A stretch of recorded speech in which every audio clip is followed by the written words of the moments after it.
Et salut à toutes et à tous, c'est Dark Vigilante et bienvenue pour cette ce deuxième épisode de l'été des super-héros. Et cette fois-ci, je vais vous parler de Batman.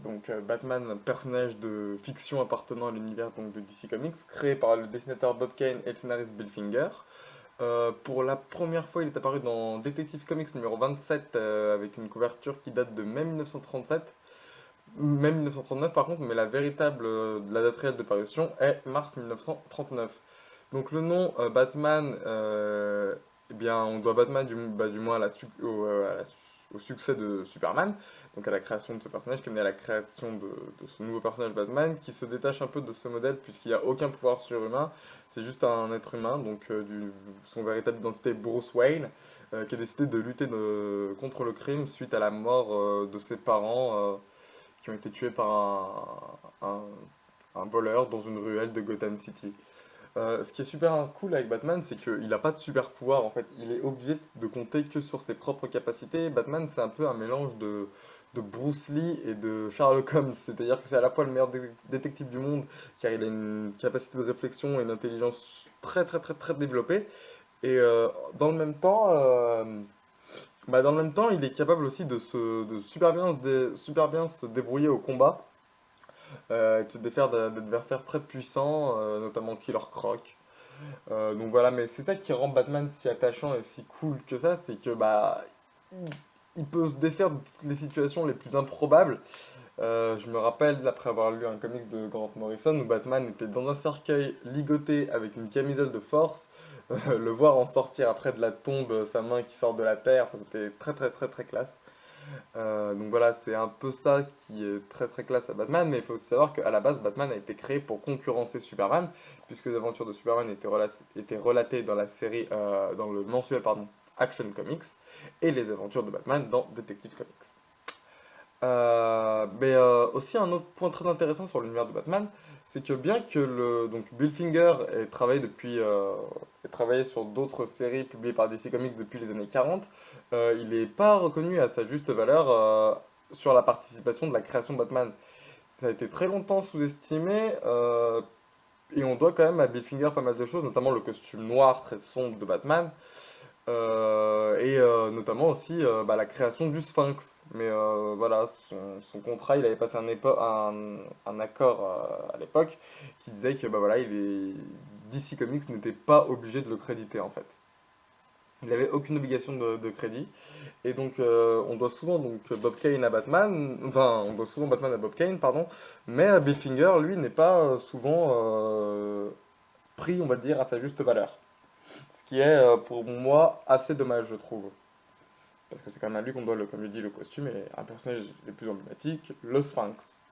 Ce qui est super intéressant à propos de Batman, c'est que,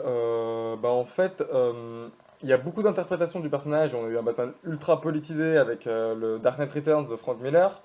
On a eu un Batman extrêmement sombre dans les années 80 avec Nightfall où il se fait péter la colonne vertébrale. On a eu le Batman super classe, super dark, super badass dans Batman Silence de Jeff Lubb et Jim Lee. Donc voilà, franchement, il y a beaucoup d'interprétations du personnage. Chacun a une vision personnelle de Batman en fait. Chacun peut y trouver son compte, le voir comme il l'entend. Donc c'est ça que je trouve vraiment très classe sur ce personnage. Et pour moi, je trouve que c'est vachement cool.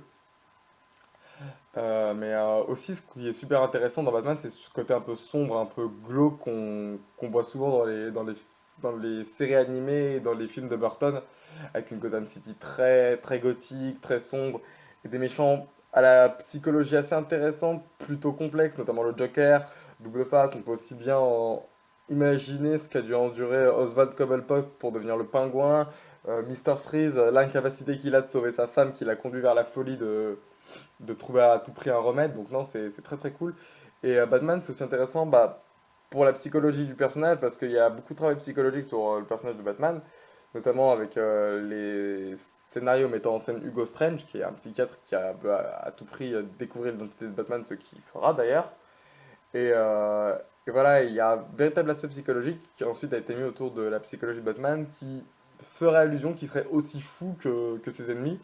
Je trouve que c'est assez intéressant. Donc, pour commencer Batman, parce que je finis toujours mes vidéos comme ça, pour commencer Batman en VF, vous avez le choix.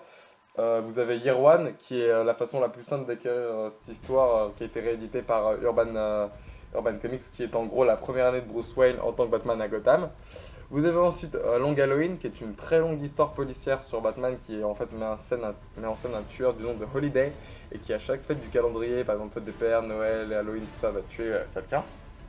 Très intéressant à lire aussi. Batman Silence, qui constitue un excellent point d'entrée dans l'univers de Batman, par son histoire extrêmement accessible, mais surtout, enfin, voilà, il fait introduire tout le background de Batman, et c'est vraiment très très très très très classe. L'ouvrage est encore le plus, enfin, pour moi, j'ai commencé Batman avec ça, donc pour moi c'est l'un des meilleurs ouvrages. Il y a également aussi Dark Knight Returns, qui est très sympathique mais très sombre, très très sombre. Il faut avoir un certain recul, une certaine maturité pour pouvoir comprendre cette œuvre dans toute sa complexité.